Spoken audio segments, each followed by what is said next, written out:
Hi everyone, मी प्राध्यापक Anil Maske from Maske academy Umarkhed. आज आपण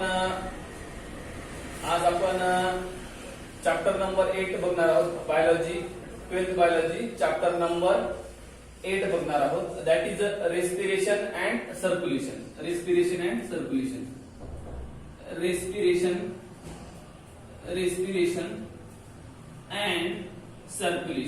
respiration and circulation. ओके, हा 12th बायोलॉजी मधला चॅप्टर नंबर 8 आहे. Chapter number 8 respiration and circulation. तर आपण पहिल्यांदा पाहू की रेस्पिरेशन म्हणजे काय. रेस्पिरेशन म्हणजे काय. What is the respiration. Respiration is the biochemical process in which oxidation of organic molecule, that is glucose. Okay, oxidation of glucose molecule in an orderly manner to liberate chemical energy in the form of ATP. तर कसं. Okay, आपण जे काही nutrient घेतो, जे की आपल्या प्रत्येक सेल पर्यंत पोहोचतात, त्या न्यूट्रिएंट पासून आपल्याला एनर्जी मिळवायची असते. त्याकरिता रेस्पिरेशनची गरज असते. ओके, तर रेस्पिरेशन म्हणजे काय पहिल्यांदा बघूत आपण. What is the respiration. What is the respiration. मग respiration is the biochemical process. Okay, respiration is the biochemical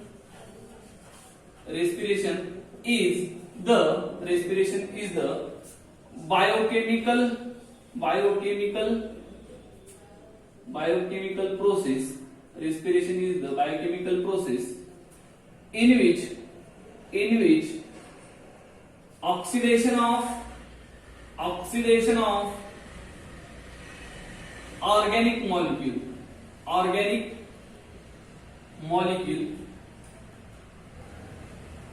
that is glucose. Oxidation of organic molecule that is glucose. Okay, बाकी organic molecule जसं की fatty acid, amino acid पासून सुद्धा आपण energy liberate करू शकतो. परंतु पहिल्यांदा आपण ग्लुकोजला प्रिफरन्स देतो किंवा फर्स्ट ग्लुकोजचं ऑक्सिडेशन होतं. त्यानंतर ग्लुकोज जर इनसफिशियंट असेल आपल्या बॉडीमध्ये तर फॅटी ऍसिडचं ऑक्सिडेशन होतं. फॅटी ऍसिड नसेल तर अमायनो ऍसिडचं. Okay, respiration is the biochemical process in which oxidation of organic molecule to liberate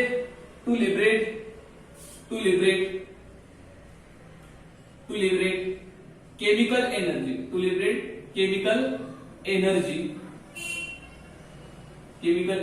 that is ATP. Okay, that is ATP, chemical energy that is ATP. Okay, तर respiration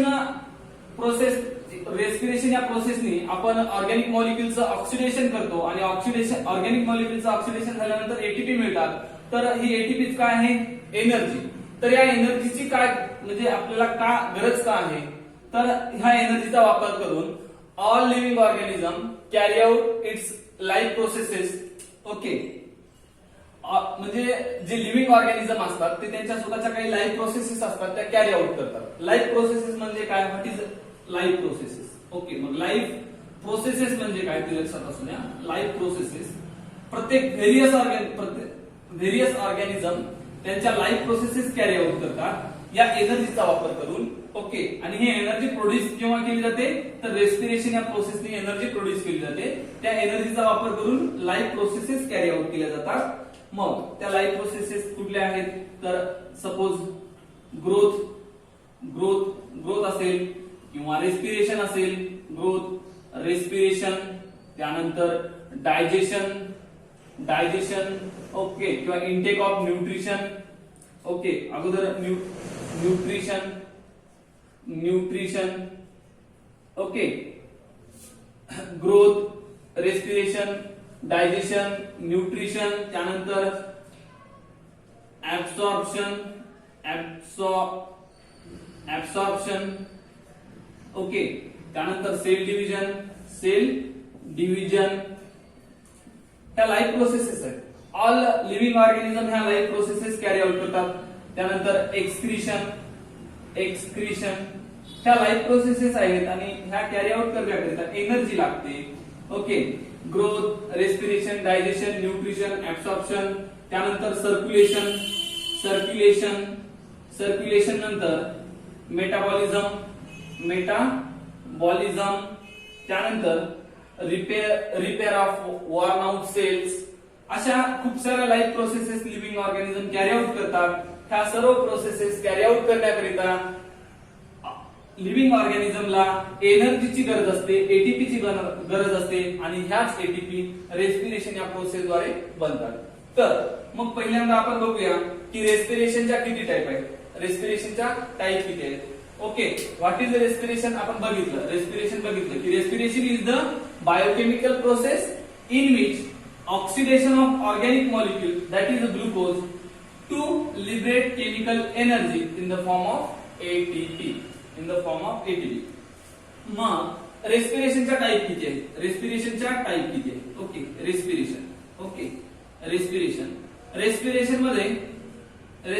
मध्ये एक आहे internal respiration,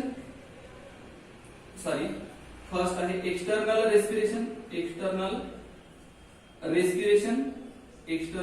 respiration, त्यानंतर internal respiration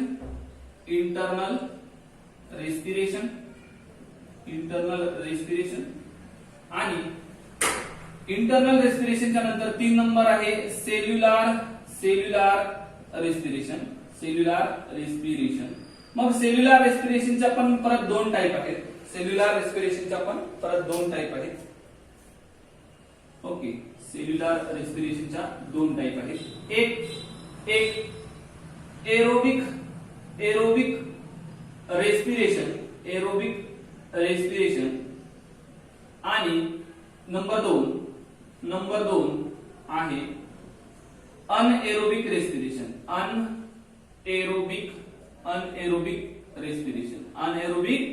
respiration. Okay, लक्षात येत आहे का विद्यार्थी मित्रांनो. रेस्पिरेशनची आपण डेफिनेशन पाहिली. रेस्पिरेशन म्हणजे काय. रेस्पिरेशनची गरज असते एटीपी जनरेट करण्यासाठी, एनर्जी प्रोड्यूस करण्यासाठी आणि ती एनर्जी वापरून लिव्हिंग ऑर्गॅनिझम स्वतःच्या लाईफ प्रोसेसेस कॅरी आउट करतात. मग रेस्पिरेशनच्या किती टाईप आहेत. एक तर एक्सटर्नल रेस्पिरेशन, त्यानंतर इंटरनल रेस्पिरेशन, त्यानंतर सेल्युलार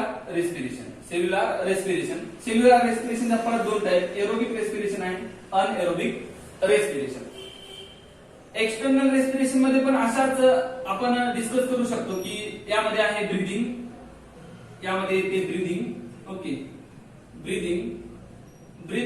ओके, यामध्ये येते ब्रीदिंग आणि लंग डिफ्युजन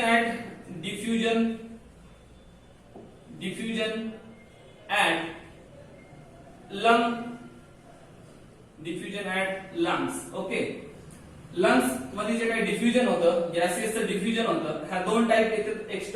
या 2 टाईपला आपण कन्सिडर करू एक्सटर्नल रेस्पिरेशनच्या अंडरमध्ये. ओके, तर ब्रीदिंग मध्ये पण 2 प्रोसेसेस होतात.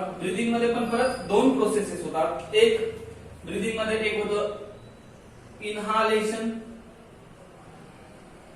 आणि नंबर 2 होतं एक्झालेशन. ओके, इनहालेशनलाच आपण ऑर मध्ये म्हणतो इन्स्पिरेशन. ओके, आणि एक्झालेशनलाच आपण दुसऱ्या भाषेत ऑर मध्ये म्हणतो एक्सपिरेशन. ओके, लक्षात आले का विद्यार्थी मित्रांनो. हे बघा, हे काय आहे रेस्पिरेशन मध्ये एक्सटर्नल रेस्पिरेशन, त्यानंतर internal respiration, cellular respiration. Okay, external respiration मध्ये आपण कन्सिडर करू ब्रीदिंग मध्ये आपण इनहालेशन म्हणजेच इन्स्पिरेशन आणि एक्झालेशन म्हणजेच एक्सपिरेशन करतो. ओके, तर आपण डिटेल मध्ये समजून घेऊ की व्हॉट इज अ ब्रीदिंग म्हणजे काय, व्हॉट इज इनहालेशन, व्हॉट इज एक्झालेशन. त्यानंतर गॅसियसचं जे काही कार्बन डायऑक्साईड आणि ऑक्सिजन आहे त्यांचं सेल्युलर लंग लेवलवरती म्हणजे लंग मधनं ब्लड कॅपिलरी मध्ये डिफ्युजन कसं होतं, diffusion at lung level. Okay. त्यानंतर इंटरनल रेस्पिरेशन काय असतं? इंटरनल रेस्पिरेशन मध्ये जनरली ट्रान्सपोर्ट होतं. काय होतं? ट्रान्सपोर्ट. कशाचं? ऑक्सिजन आणि कार्बन डायऑक्साइडचं ट्रान्सपोर्ट केलं जातं. ओके. त्याला काय म्हणू? इंटरनल रेस्पिरेशन मध्ये ट्रान्सपोर्ट केलं जातं. ओके. व्हाया ब्लड ऑक्सिजन आणि कार्बन डायऑक्साइड ट्रान्सपोर्ट केला जातो इंटरनल रेस्पिरेशन मध्ये. ओके. त्यानंतर सेल्युलर रेस्पिरेशन. सेल्युलर रेस्पिरेशन मध्ये एरोबिक रेस्पिरेशन आणि अनएरोबिक रेस्पिरेशन हा दोन टाइप असतात. मग आता आपण हे वन बाय वन डिस्कस करू. ओके. की काय होतं? तर प्रथम आपण रेस्पिरेशनची डेफिनेशन पाहिली आहे. पहिल्यांदा आपण एक्सटर्नल रेस्पिरेशन बघू. कुणाला जर स्क्रीनशॉट काढून घ्यायचं असेल तर घेऊ शकता. ओके. हे आहे रेस्पिरेशन. ओके.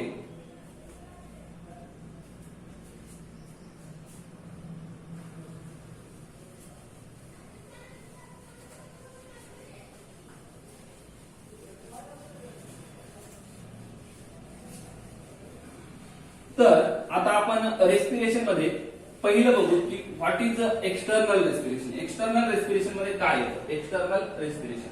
ओके. तर हे आहे external respiration. External respiration. Okay. External respiration मध्ये आपण म्हटलं होतं की एक नंबरला आपण ब्रीदिंग ला डिस्कस करू. What is breathing? ओके. एक number what is breathing. Okay. What is breathing? Breathing means one inhalation and one exhalation. One inhalation and one exhalation. Okay. One inhalation and one exhalation is called as breathing. Okay. मग breathing म्हणजे काय? श्वास मध्ये घेणे आणि श्वास बाहेर सोडणे. ओके. तर श्वास मध्ये घेण्याला आपण काय म्हणू? इनहालेशन. ओके. इनहालेशन. यामध्ये इनहालेशनलाच और मध्ये काय म्हणतात बेटा? इन्स्पिरेशन. ओके. इन्स्पिरेशन. ओके. मग इनहालेशन आणि इन्स्पिरेशन. ओके. म्हणजे काय? ओके. तर यामध्ये आपण डिस्कस करू. इन्स्पिरेशन म्हणजे काय? Intake of atmospheric air into the lungs is called as inhalation. Intake of atmospheric air. Intake of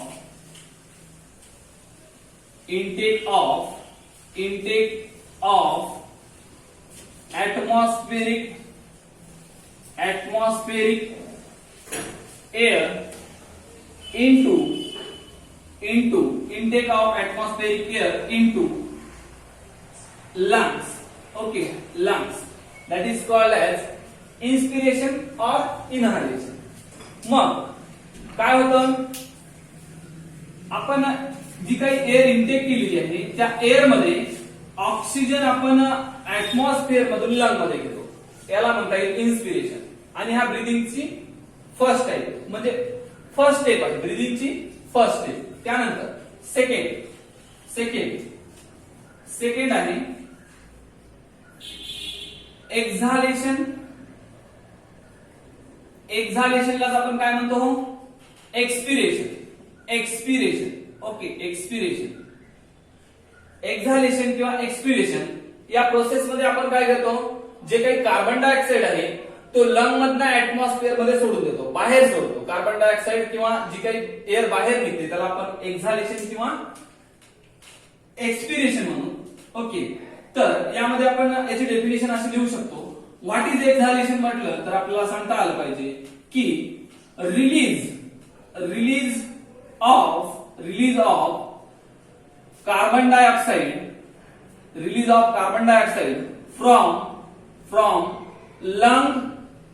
from lungs to atmosphere. म्हणजे आपण जे काही श्वास सोडतो म्हणजे कार्बन डायऑक्साइड लंग मधनं बाहेर ऍटमॉस्फिअर मध्ये सोडून देतो. याच प्रोसेसला आपण काय म्हणू? एक्झालेशन किंवा एक्सपिरेशन. ओके. म्हणजे तुम्हाला ब्रीदिंग समजली का? What is breathing? Breathing means one inhalation and one exhalation, श्वास मध्ये घेणे आणि श्वास बाहेर सोडणे, याला ब्रीदिंग म्हणतो आपण. म्हणजे ऍटमॉस्फिअरिक एअर मध्ये घेतो आणि लंग मधली एअर ऍटमॉस्फिअर मध्ये सोडतो. ओके, मग one inhalation and one exhalation means breathing. Okay, हे एक्सटर्नल रेस्पिरेशन मधली एक स्टेप झाली. त्यानंतर काय होतं, इथे काय होतं, जे काही लंग मधला कार्बन डायऑक्साइड रिलीज केला जातो, लंग मधला कार्बन डायऑक्साइड बाहेर ऍटमॉस्फिअर मध्ये रिलीज केला जातो आणि ही एअर ऍटमॉस्फिअर मधून लंग मध्ये एंटर करते. ओके, लंग मध्ये एंटर करते. त्यानंतर डिफ्युजन, त्यानंतर 2 नंबरला आहे डिफ्युजन ऑफ गॅसेस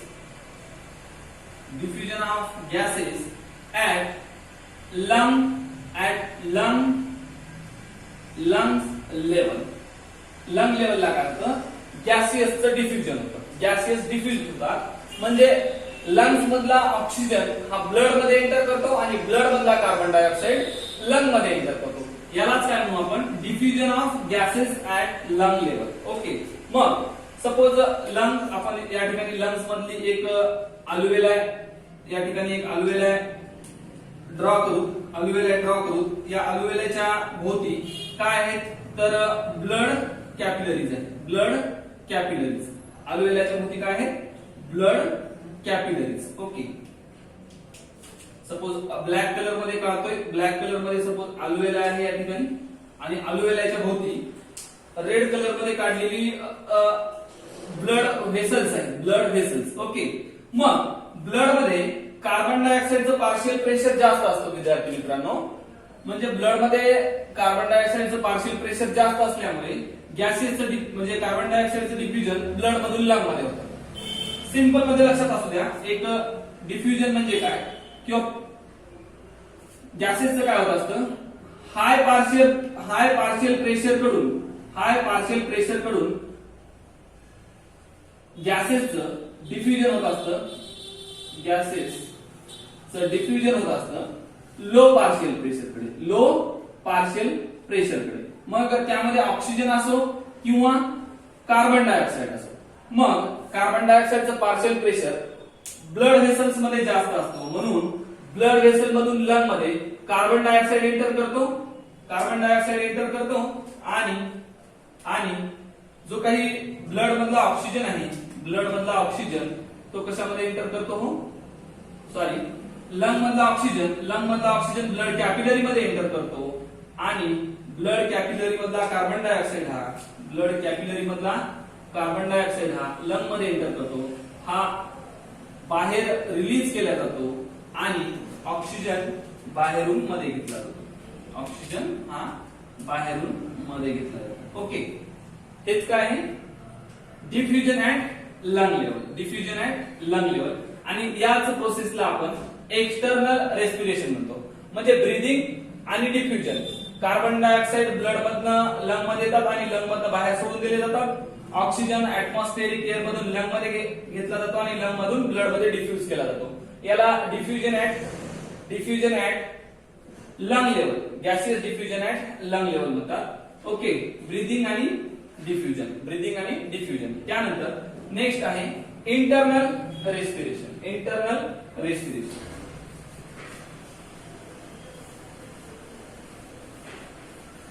तर मित्रांनो, इंटरनल रेस्पिरेशन मध्ये काय होतं, इंटरनल रेस्पिरेशन मध्ये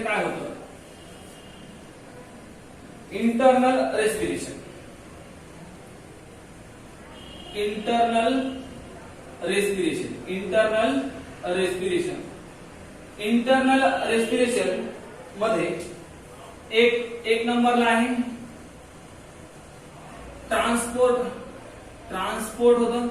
कशाचं तर gaseous transport of gases. Okay, transport of gases. मग गॅसेस कुठले हो, ऑक्सिजन आणि कार्बन डायऑक्साइडचं ट्रान्सपोर्ट केलं जातं via blood from lungs to tissue. Okay, suppose या ठिकाणी आपण लंग्स कन्सिडर करू. लंग्स कडून ऑक्सिजन कॅरी केला जातो टिश्यू पर्यंत, टिश्यू सेल पर्यंत. ओके, टिश्यूच्या प्रत्येक सेल पर्यंत ऑक्सिजन कॅरी आउट केला जातो. आणि टिश्यू मध्ये या ठिकाणी सेल्युलर रेस्पिरेशन होतं, सेल्युलर रेस्पिरेशन होतं. सेल्युलर रेस्पिरेशन या प्रोसेस मध्ये काय होतं, ग्लुकोजचं कन्व्हर्जन एटीपी मध्ये होतं आणि ग्लुकोजचं कन्व्हर्जन एटीपी मध्ये होतं आणि ऑक्सिजनचं कन्व्हर्जन CO2 मध्ये होतं, CO2. तर या ठिकाणावरून CO2 रिलीज होतो, या ठिकाणावरून CO2 मेटाबॉलिझम झाल्यानंतर रिलीज होतो. ओके, आणि CO2 बॅक, ही जी काही प्रोसेस आहे, यालाच काय म्हणतो विद्यार्थी मित्रांनो, आपण यालाच म्हणतो आपण ट्रान्सपोर्ट ऑफ गॅसेस. म्हणजे लंग कडून ऑक्सिजन हा पूर्ण टिश्यूला पोहोचवला जाईल. टिश्यू मध्ये मेटाबॉलिझम झाल्यानंतर ग्लुकोजचं कन्व्हर्जन म्हणजे ऑर्गॅनिक मॉलिक्युलचं ऑक्सिडेशन होतं, एटीपी मिळतात, केमिकल एनर्जी मिळते आणि कार्बन डायऑक्साइड टिश्यू पासून लंग पर्यंत आणले जातात. याला ट्रान्सपोर्ट म्हणतात. ओके, आणि हा ट्रान्सपोर्ट हे एक इंटरनल रेस्पिरेशनचा पार्ट आहे, इंटरनल रेस्पिरेशनची एक टाईप आहे. त्यानंतर पुढे काय केलं जातं, नंबर 2 ला सेल्युलर रेस्पिरेशन. नंबर 2 ला आहे cellular respiration.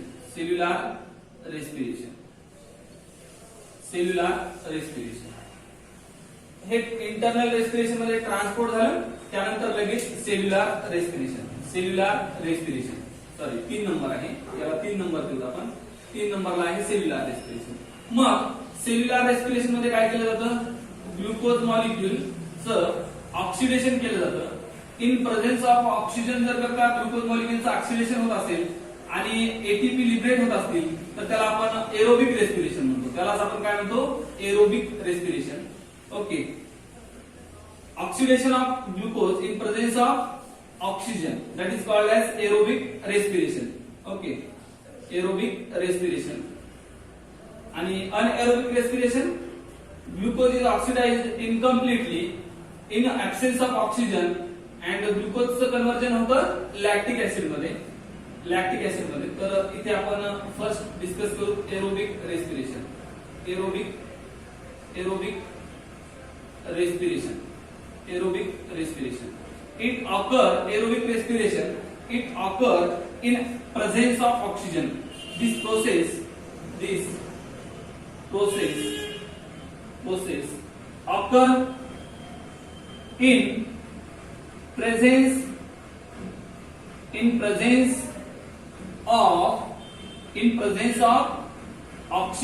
presence of oxygen. Okay, म्हणजेच ग्लुकोजचं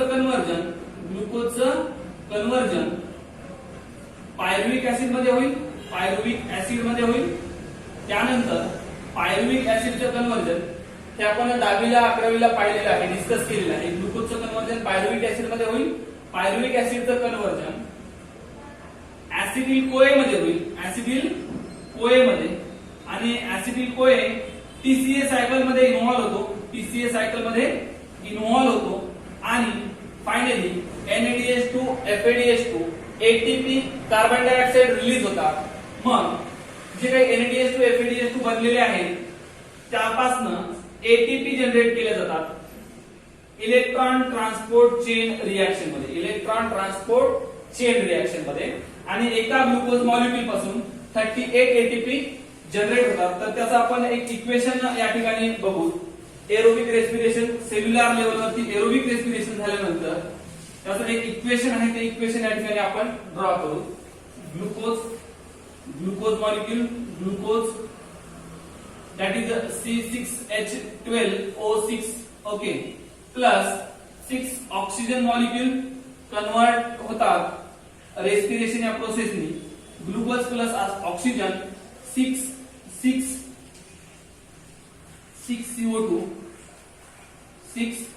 CO2 plus 6 H2O plus energy. Okay, energy म्हणजेच काय, दॅट इज 38 ATP. ओके, एका ग्लुकोज पासून 38 ATP मिळतात एरोबिक रेस्पिरेशन मध्ये. सेल्युलर सेल्युलर रेस्पिरेशन, त्यामध्ये एका ग्लुकोज मॉलिक्यूल पासून 38 एटीपी लिबरेट होतात, जनरेट होतात. तर पुढे आपण डिस्कस करू अनएरोबिक रेस्पिरेशन मध्ये काय होतं. अनएरोबिक रेस्पिरेशन मध्ये काय होतं इकडे लक्ष असू द्या विद्यार्थी मित्रांनो. ग्लुकोज जर करता अब्सेंट असेल तर या ठिकाणी फॅटी ऍसिडचा यूज केला जातो. फॅटी ऍसिड जर करता त्या ठिकाणी लेस अमाऊंट मध्ये असतील किंवा नसतील, अब्सेंट असतील, तर अमायनो ऍसिडचा या ठिकाणी यूज केला जातो. म्हणजे फर्स्ट प्रिफरन्स दिला जातो ग्लुकोजला ऑक्सिडेशन साठी. ग्लुकोज नसेल तर फॅटी ऍसिड नसेल तर अमायनो ऍसिड. फॅटी ऍसिडचं आणि अमायनो ऍसिडचं कन्व्हर्जन डायरेक्ट कशामध्ये होत असतं, ऍसिटिल कोए मध्ये होतं. ऍसिटिल कोए मध्ये ग्लुकोज कन्वर्ट होतो पायरुविक ऍसिड मध्ये, पायरुविक ऍसिडचं कन्व्हर्जन होतं फायनली ऍसिटिल कोए मध्ये, एरोबिक रेस्पिरेशन मध्ये.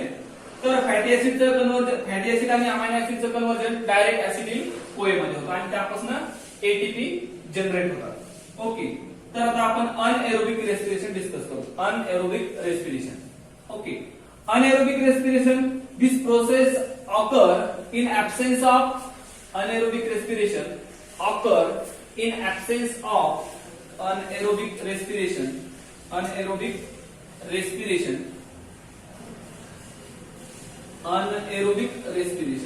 occur. दुसरी टाइप आहे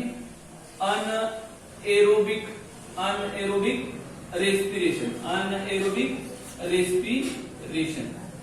हा ग्लुकोज मॉलिक्यूल कुठनं मिळतो, तर हा ग्लुकोज मॉलिक्यूल आपल्याला मिळतो न्यूट्रिएंट मधून. जे काय आपण कार्बोहायड्रेट कंझ्युम करतो, इंजेस्ट करतो, डायजेशन होतं, त्याचं डायजेशन झाल्याच्या नंतर स्मॉल इंटेस्टाइन मधून ऍब्सॉर्प्शन होतं ब्लड मध्ये, आणि व्हाया ब्लड ते जे काही ग्लुकोज मॉलिक्यूल, जे काही न्यूट्रिएंट्स आहेत ते आपल्या होल बॉडीला पोहोचवले जातात. तसंच ऑक्सिजन सुद्धा व्हाया ब्लड पूर्ण शरीराला पोहोचवला जातो. सेलमध्ये ग्लुकोज आणि ऑक्सिजनच्या प्रेझेन्स मध्ये ऑक्सिडेशन होतं आणि एटीपी जनरेट होतात. ओके, यालाच आपण एरोबिक रेस्पिरेशन म्हणतो. तर या ठिकाणी 2 नंबरला आपण डिस्कस करणार आहोत अनएरोबिक रेस्पिरेशन. अनएरोबिक रेस्पिरेशन मध्ये काय होतं, this process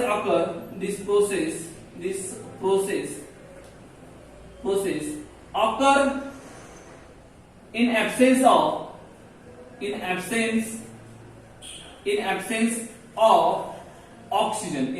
of oxygen.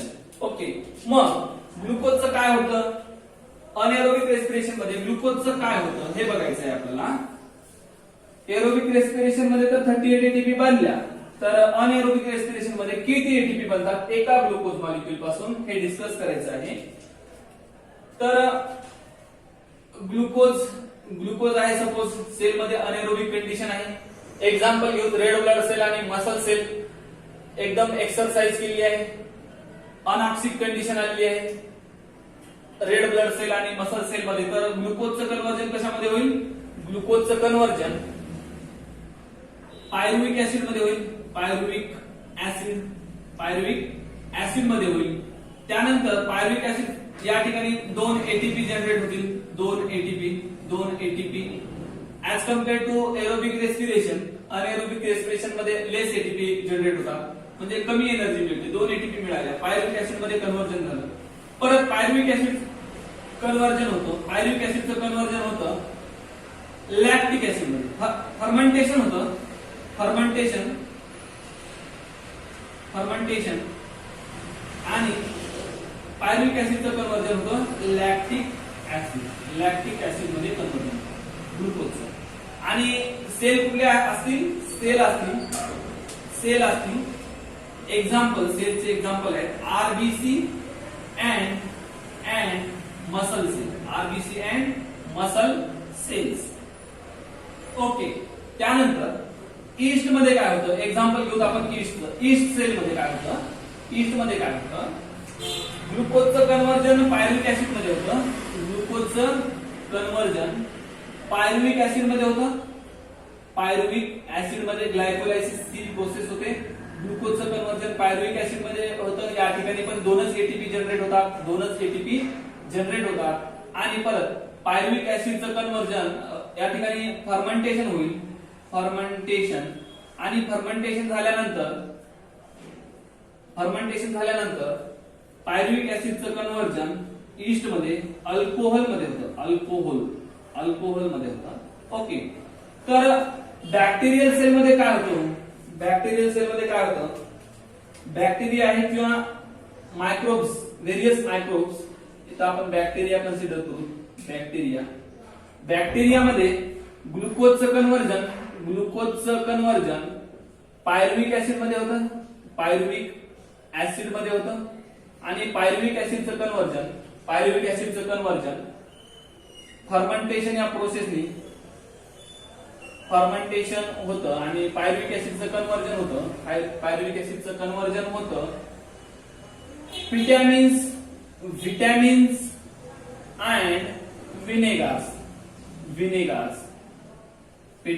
And vinegars. Okay. या ठिकाणी सुद्धा दोनच एटीपी जनरेट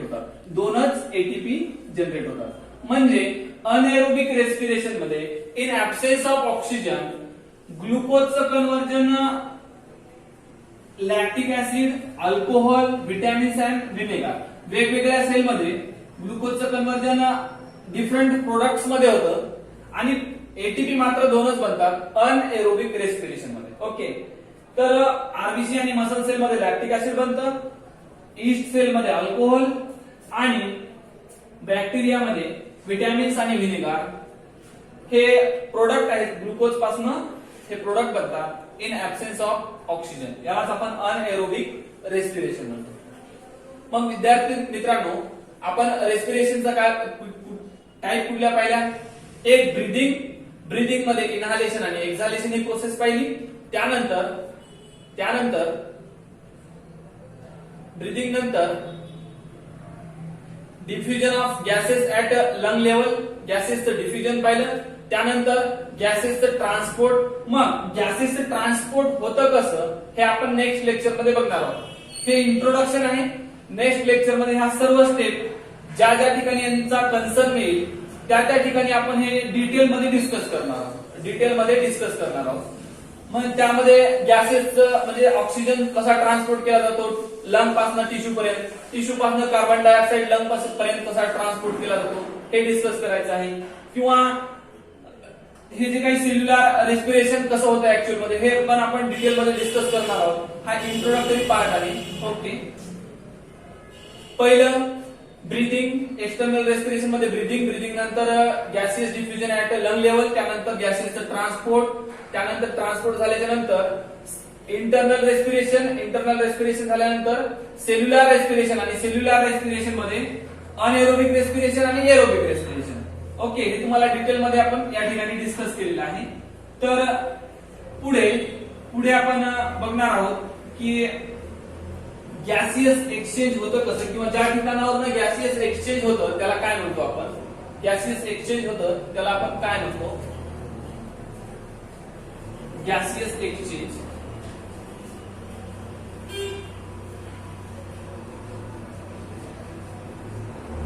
ज्या ठिकाणावर गॅसियसचं एक्सचेंज होतं, गॅसियस एक्सचेंज होतं त्या सरफेसला किंवा ज्या ठिकाणी गॅसियसचे एक्सचेंज होतं the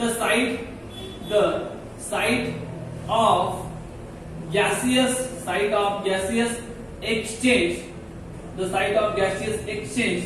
is called as respiratory surface. मग आपल्या मॅमल्स मध्ये रेस्पिरेटरी सरफेस काय आहे? रेस्पिरेटरी सरफेस लंग आहे. ओके. रेस्पिरेटरी सरफेस लंग आहे. हायर ऑर्गॅनिझमला रेस्पिरेशन करत असताना हायर ऑर्गॅनिझमला रेस्पिरेशन या प्रोसेस सोबत सर्क्युलेटरी सिस्टीम ही महत्वाचा रोल प्ले करते. कारण हायर ऑर्गॅनिझम मध्ये जे काही स्ट्रक्चर असतं ते कॉम्प्लेक्स स्ट्रक्चर असतं. त्यामुळे न्यूट्रिएंट आणि गॅसेसचं ट्रान्सपोर्ट करण्याकरिता सर्क्युलेटरी सिस्टीमची फार आवश्यकता असते. सिंपल ऑर्गॅनिझम मध्ये मात्र जसे की स्पॉन्जेस, प्रोटिस्ट यांच्यामध्ये जे काही गॅसेसचं डिफ्युजन आहे हे इझिली होतं. त्यामुळे यांच्यामध्ये सर्क्युलेटरी सिस्टीमची काही आवश्यकता नाही.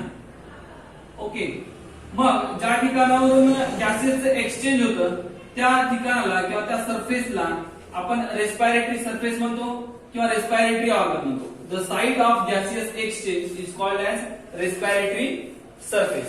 ओके, मग रेस्पिरेशन चा मेन रोल काय आहे, महत्वाचा रोल काय आहे की जे काही ऑर्गॅनिक कंपाऊंड आहेत त्या ऑर्गॅनिक कंपाऊंड मध्ये एनर्जी स्टोअर करून ठेवलेली असते, पण these energy are not present in usable form. मग रेस्पिरेशन या प्रोसेसनं की जी काही ऑर्गॅनिक कंपाऊंड आहेत यांचं कन्व्हर्जन आपण अशा एनर्जी मध्ये करतो की ते आपण यूज करू शकतो, युजफुल फॉर्म मध्ये, जसं की ग्लुकोजचं कन्व्हर्जन एटीपी मध्ये. तर आज आपण इंट्रोडक्शन डिस्कस केलेलं आहे. टोटल इंट्रोडक्शन चॅप्टर नंबर 8 चं इंट्रोडक्शन डिस्कस केलेलं आहे.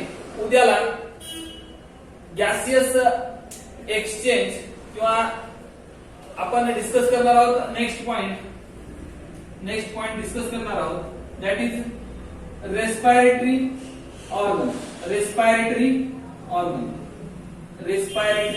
ऑर्गन हा टॉपिक आपण उद्याला डिस्कस करणार आहोत.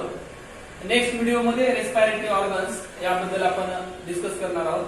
जर व्हिडिओ आवडला असेल तर लाईक, शेअर आणि सबस्क्राईब करायला विसरू नका. थँक्यू.